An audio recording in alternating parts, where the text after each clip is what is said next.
Greetings everyone, in today's video I will show you how to verify Shopify Store with Google. Before you get started, please subscribe our channel. So first of all, open up your Shopify and click on Online Store.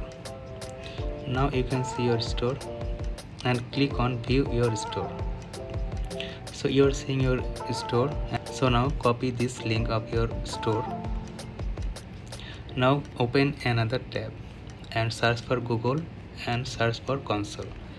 Now you are seeing the Google Webmaster.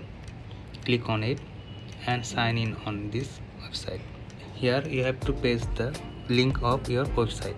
Now click on continue. Now your link is verifying your ownership. Now you have to click on the HTML tag. Here you have to copy the code.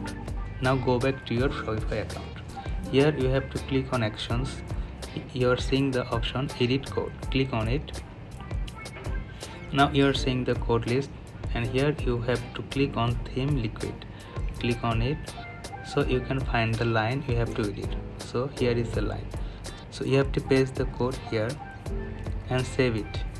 Now click on verify in your verifying ownership. So this is the way how you can verify Shopify Store with Google. This is the video for today. Thanks for watching this.